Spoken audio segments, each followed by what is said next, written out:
বন্ধুরা, আপনাদের আজকে আমি একটা জিনিস দেখাবো, একটা জায়গার ছবি। সেটা হচ্ছে যে জায়গাটা, সেটা পুরো একদম 100% অফবিট জায়গা। তার কাছাকাছি একটা জায়গা আছে পুরুলিয়ার মধ্যে পড়ে দুয়ারসিনী। আপনারা হয়তো অনেকে এসছেন। দুয়ারসিনী মন্দির থেকে যে রাস্তাটা হাটের দিকে যাচ্ছে, হাট থেকে সোজা গেল একটা, ডান দিকে গেল একটা বুড়ি ঝোড়ের দিকে। ওখানে দুয়ারসিনী মন্দির থেকে কিছু না হোক অজিত 8-10 কিলোমিটার হবে, 6-7 কিলোমিটার দূরে। মানে ঝাড়খণ্ডের বর্ডার থেকে কিছু না হোক 2.5-3 কিলোমিটার দূরে। গাড়িতে কিছু না হোক 35 থেকে 40 মিনিট লাগবে।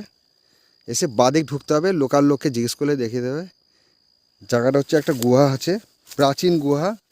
এটা কেউ জানে না, গ্রামের লোকরা থেকে জানা গেল যেখানে একটা গুহা আছে, এবং সেই গুহাটার সৃষ্টি হয়েছে কী করে কেউ জানে না।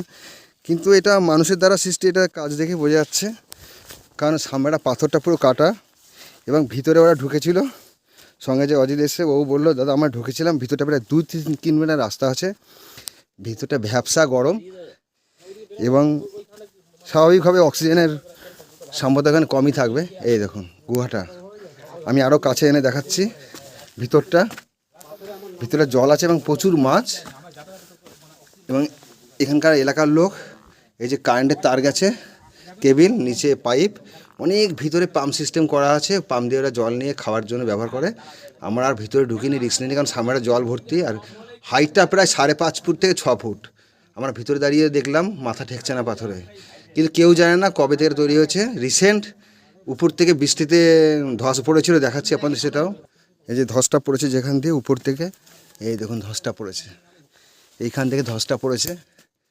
পড়ে সামনের মুখটা, এই যে পাথরটা পড়ে বন্ধ হয়ে গেছে।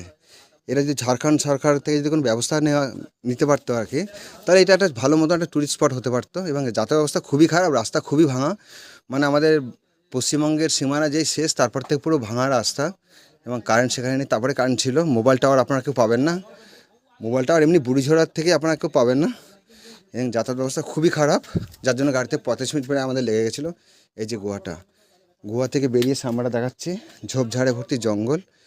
এই দেখুন, আমরা এসেছি ডিসেম্বর মাসের, আজকে 14 তারিখ, শীতকাল, কিন্তু ভিতরে ঢুকলে না সাপ টাপ থাকতে পারে, ওই জন্য। ঠিক আছে বন্ধুরা, তাহলে আমরা আসছি। কেউ যদি আসেন আপনারা যোগাযোগ করবেন দুয়ারসিনী মন্দির থেকে। ওইখানে যে কোনো অটোওয়ালাকে বলবেন, অটোওয়ালা আপনাদের চিনে নিয়ে যাবে। এই যে গুহাটা দেখাচ্ছে। এবং এখানটা লোকাল ভদ্রলোক আছেন, উনি 100-150 টাকা নেন।